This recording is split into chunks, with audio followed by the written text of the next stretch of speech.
All right, hello everybody. My name is Justin Van Horn, Softball Ontario Education Officer. You are joining us for our fourth and final webinar in our spring webinar series put on by Softball Ontario. Tonight's presentation, which is called The Road to Canadian Championships. With us this evening are our esteemed presenters. I want to begin by introducing to you, actually, I'll start with Daryl Way. So some things I want you to know about Daryl. Daryl is from Brampton, which is in Zone 5. Daryl has a wealth of experience with respect to Canadian championships. And let me tell you what I mean by a wealth of experience. Can you believe that Daryl has supervised at 16 Canadian championships? That is just an amazing number. Daryl has also been an on-field official at 5 Canadian championships, and Daryl achieved her level 5 status in 2005. Joining Daryl this evening is Heather Doak, and Heather is from Napanee, which is in Zone 9. Heather began umpiring in 2017, went to her first Canadian championship in 2019. Heather is a level 4 umpire, but Heather has an exciting opportunity coming up this summer, as Heather will be umpiring at the Senior Women's Canadian Championships in Alberta. And fingers crossed, Heather hopes to or is working toward trying to receive her level 5 at that event. Let's everybody welcome Daryl and Heather.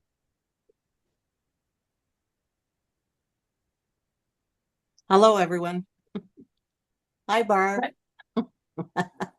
All right, I'm just about to, Heather, stop sharing my screen, and that'll allow you to jump in there. All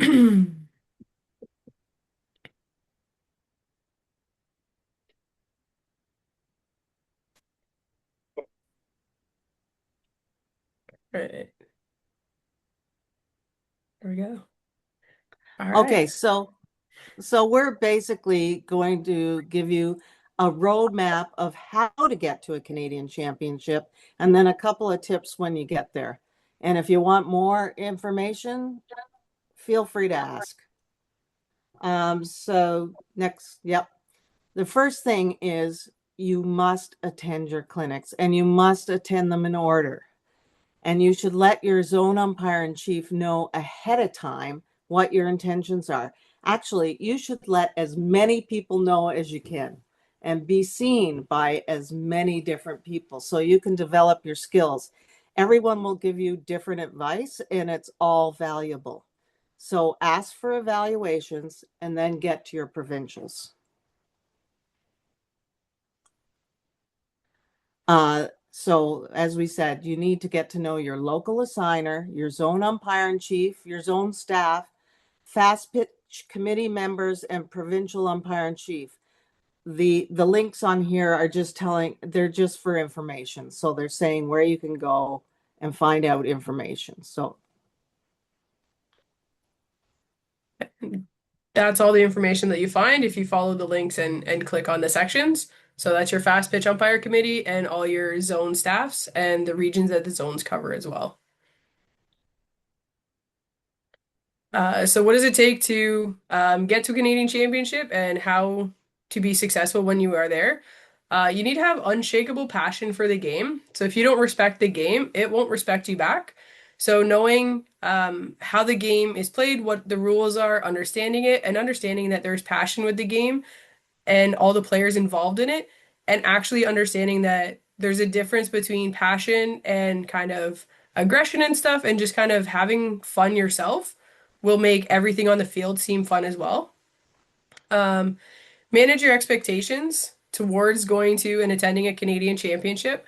If you don't get there the first year, don't beat yourself up about it. If you don't get there until year 3 or 4 for your selections, it's nothing necessarily against your own skill or whatever. Maybe you just haven't connected with the right people that can pass you on to a certain pathway. Keep reaching out, keep trying, and every day you will build something within yourself to get you one step closer to where you want to be. Your peer connections are amazing. Part of going to and attending your clinics, get to know the people that are in the clinics with you. You're all in certain areas for a reason. You're kind of, well, not that we have many clinics all over the province, but if you're all there in the same level, doing the same thing. Get to know who's in your clinics, and then keep in touch with them somehow, whether it's Facebook, whether it's other umpire conventions, whether it's these presentations. Keep in contact with them. You'll get so much support through what you can do physically to be better, what you can do mentally to prepare and be better. And even I know for me on a lot of it, I've called a few of my peers and my mentors and just broke down crying. So even on an emotional level, your peers can help you get through any difficulty that you come up to during your pathway or your challenges that are in place of journeys and your steps towards getting to where you want to be. Another big important thing is you need to be willing to invest time into yourself. Um, do your homework. So whether it's just sitting outside, like today was a nice, beautiful, sunny day. You know what? Take 20 minutes, read one of the sections of your rule book, learn something new. Challenge yourself monthly to learn a new topic. Maybe you're not good with DP Flex. You know what? Take some time and read through that rule book. Where it says volunteering your time, for the Level Up Canadians, they are all three official games. So, and then once you get to the finals of them, they go to four official. For me, one of the things that I chose to do was I went out and asked two umpires that were working a game, found out who was on the game, reached out to them, and was like, "Hey, can I come and join you for this game? I don't need to be paid for it. I'm not expecting any share of the payouts for it. I don't need mileage to get there. I just need two people to help me work my rotations and get comfortable with what's going on." Another thing I did was I drew out a picture of the ball diamond and I just sat and watched ball games happen, whether it be my friends that were playing or just random games on different nights. And every time the ball was hit, I drew a picture and I was like, "Hey, there's the ball." And you kind of draw your rotations on where you need to go. But all of that is investing into yourself. So you're not necessarily being at the game and working for pay. You're working for improvements on your own game. Um, the other portion to it is just get some reassurances within yourself to maintain your own confidence and understanding of it.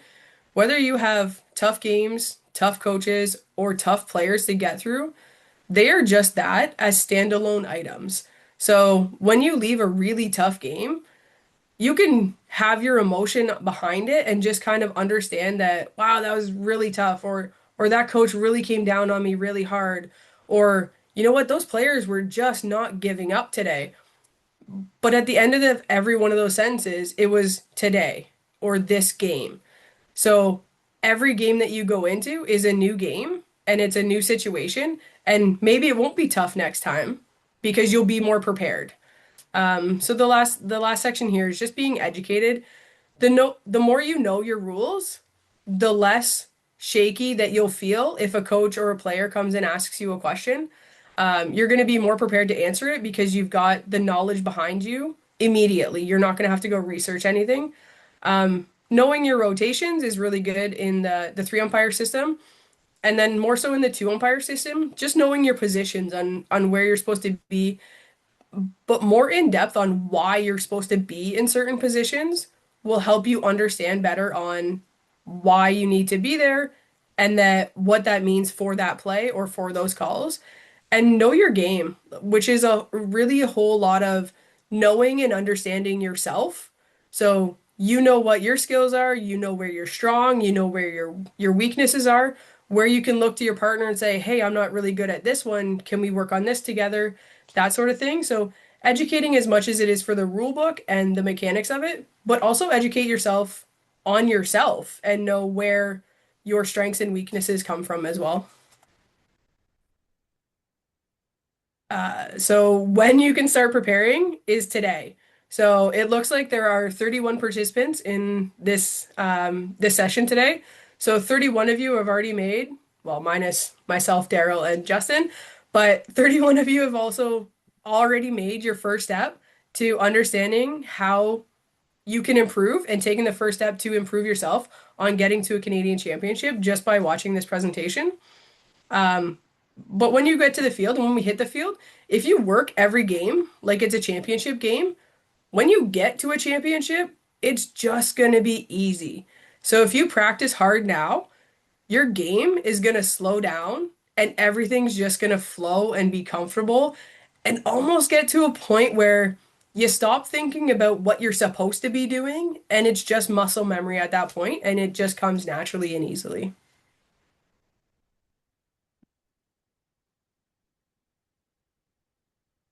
This basically just tells you the pools, and you start, like, if it's your first Canadians, don't expect you're going to go to pool D. You apply the way on your way up. It's a progression. Sorry, it looks like there's a question in the chat here from, oh, our Spanish speaking friend. Hola. Zone 1 umpire going to Canadians as an alternate. In my first assignment, what should I expect as an alternate and what advice would you give me? Daryl? We're going to get to that still. So there's a lot of advice we can give you. All I know is an alternate, you're probably going to go and you need to be totally prepared. So Good start being here. yeah. Uh,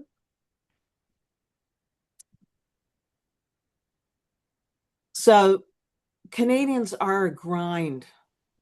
You have to, it's a short tournament with a lot of games, and you have to be good from the get-go. So work on your fitness because it's a lot of work. It's and a lack of sleep. Be prepared to work the three umpire and as Heather had said, and that is a major issue for umpires at a Canadians. If you come in already having a pile in your pocket, you're going to sail. No softball Canada rules and mechanics.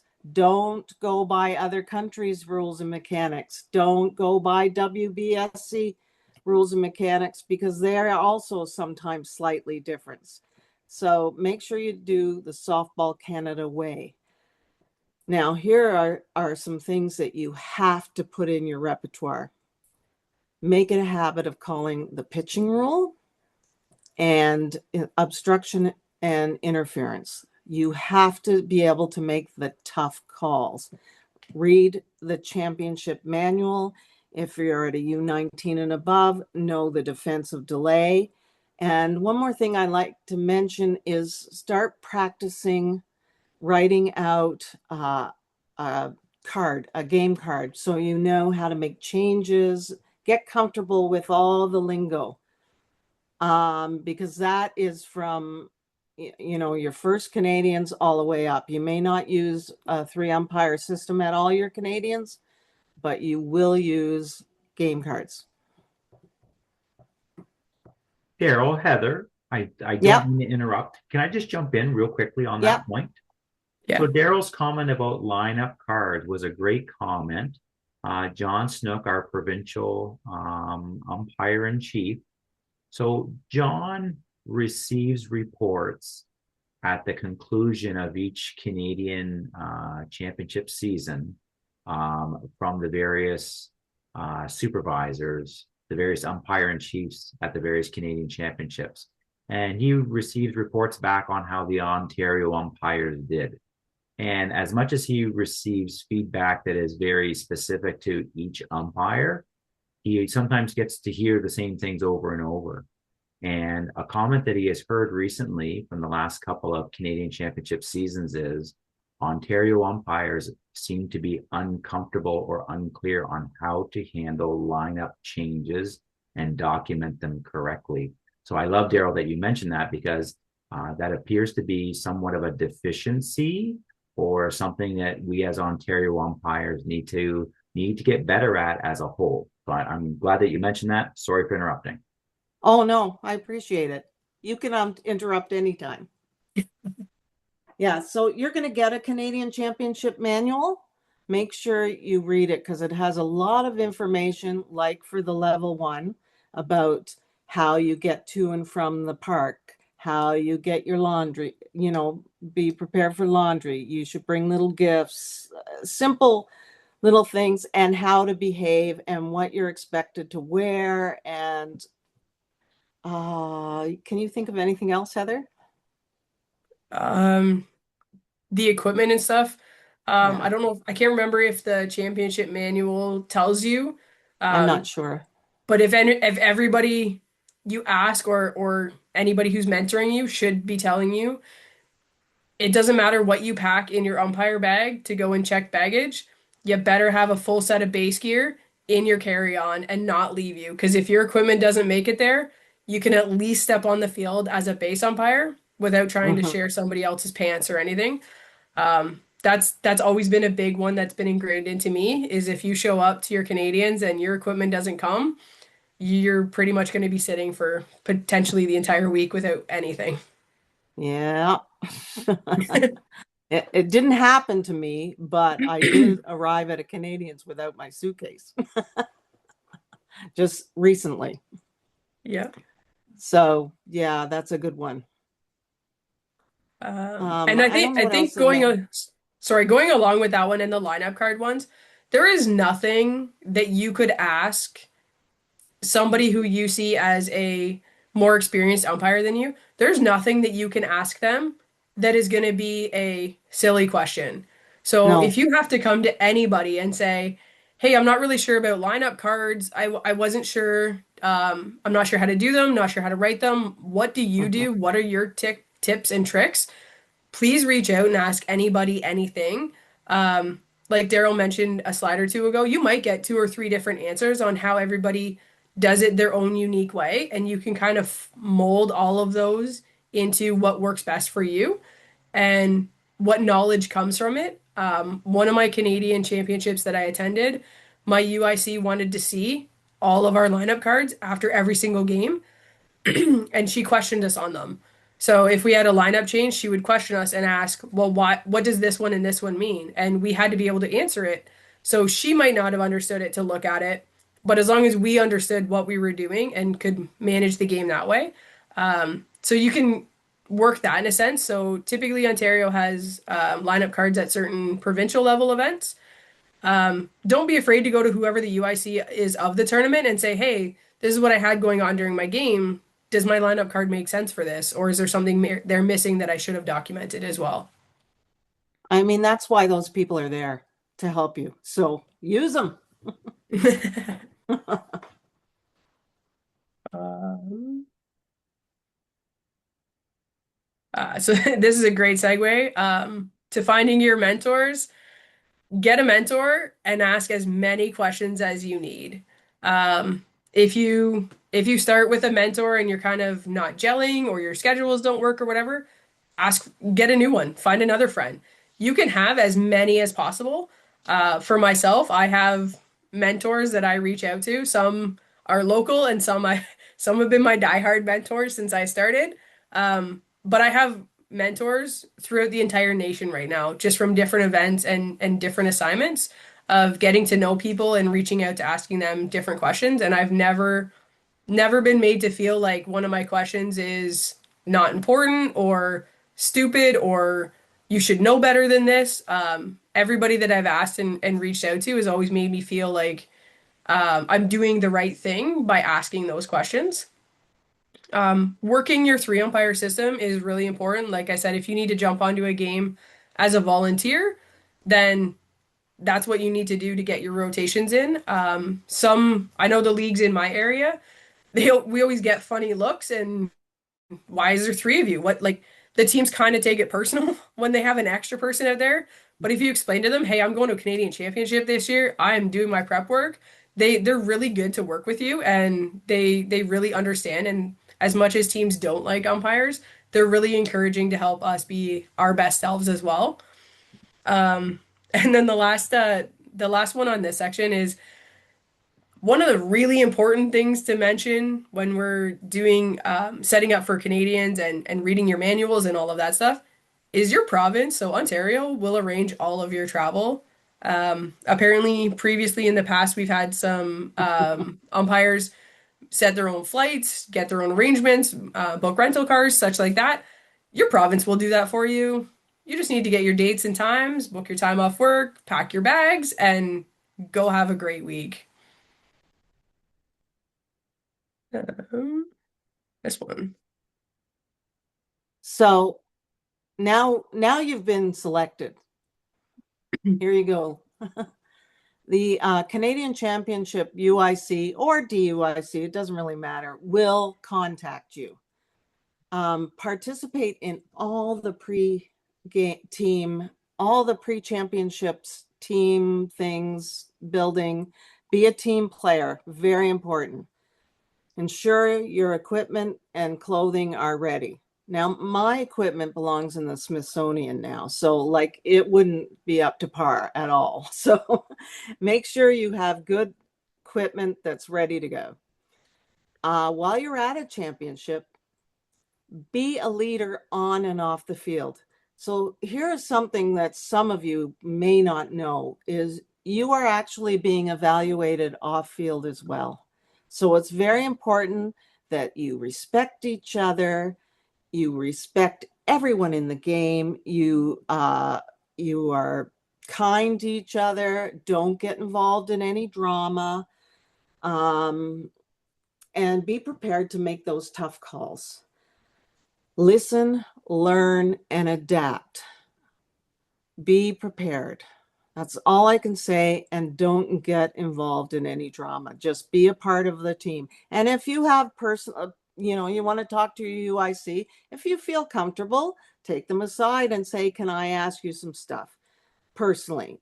Whatever you want to do. If you don't feel comfortable, perhaps there's another umpire there you want to buddy up with if you need to talk to. It's all good.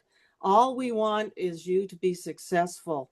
Like, congratulations, be successful, be proud, and be thrilled that you're at a Canadian Championship, because believe me, it's not easy to get there.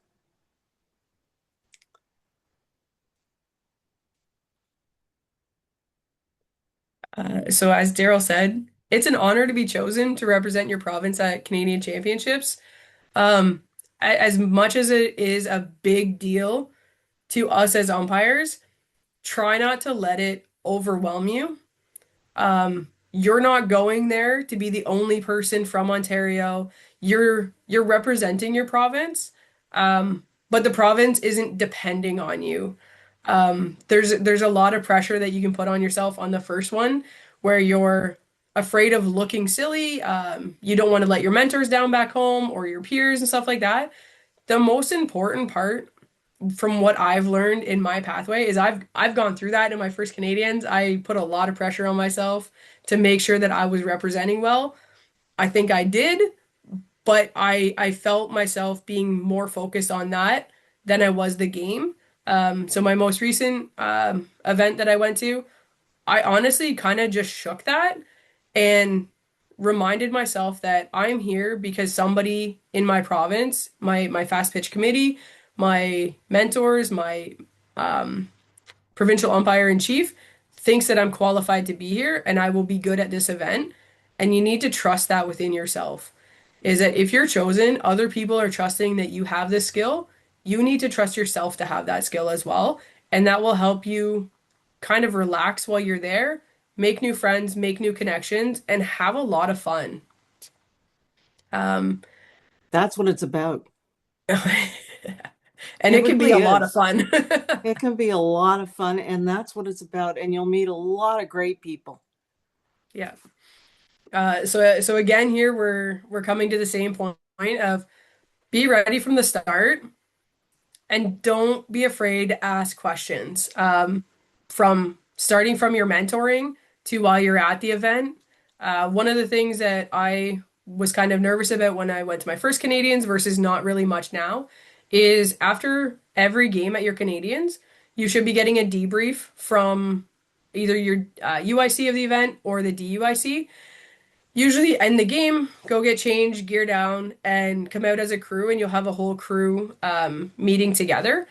Don't be afraid to ask them questions. If they're talking to you about a situation from the second inning, you've done a complete nine and you can't recall what they're talking about, stop them and just say, hey, Daryl, I don't know what play we're talking about. Can we backtrack a little and give me some more context and start this connection over? It's not going to make it look like you're flippant or not paying attention or not anything. It's going to actually really show your interest in knowing what we're talking about. If you kind of just sit there and go, "Oh yeah, yep, okay, yep, for sure. Yep, I got this. Yep, for sure." Your UIC is going to see you go into the next game thinking that you understood what they said and looking for you to make those adaptations or adjustments to your game. But if you didn't understand it, there's a disconnect in the communication there. And as much as we want to be clear and communicate with coaches really well, our coaches, who are our UICs and DUICs, also want to communicate really well with us and have us understanding what they're telling us. Questions are the best way to get that, to get everything clarified. If you don't know, if you don't understand, there is no shame in that. There is nothing to be afraid of to say, I don't get this. I need it said or spoken a different way.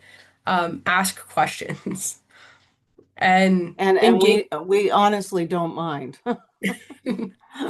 We Um, encourage it. We want you to be successful.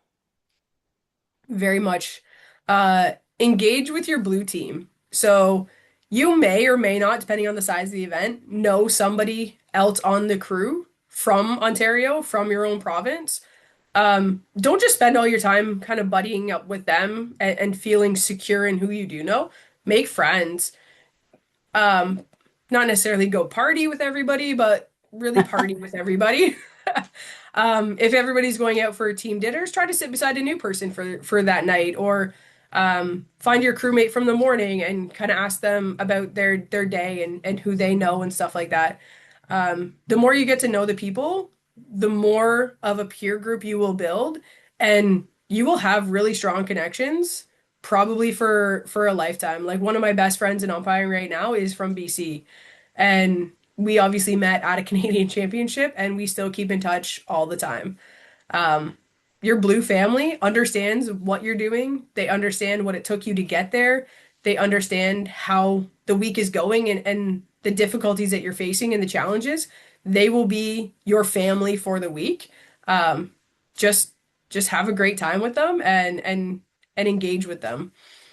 And then our very last point here is have fun. If you're not out there having fun, you're not enjoying the game and you're kind of not giving the game the respect that it deserves, because the game is supposed to be fun. It's a sport. It's for fun, and you just need to enjoy yourself. It will make your week amazing. I have one more thing to say. If you want to reach out to any of us at any time, you can talk to John and tell him I said he can give him my email out. I don't mind if you want any questions answered. So feel free. Daryl is a very good resource to have. Aw, thanks, Heather. And Heather's an excellent umpire. Uh, all right, I think that wraps us up. Yeah. 30 minutes. Good. Not bad. Were there any questions, Justin? So there's nothing sitting in the chat at this moment, which is totally fine. I think some Yep. people have been waiting and just listening, and some questions or comments might pop in the chat. While we're waiting on that, Daryl, Heather, I hope you don't mind.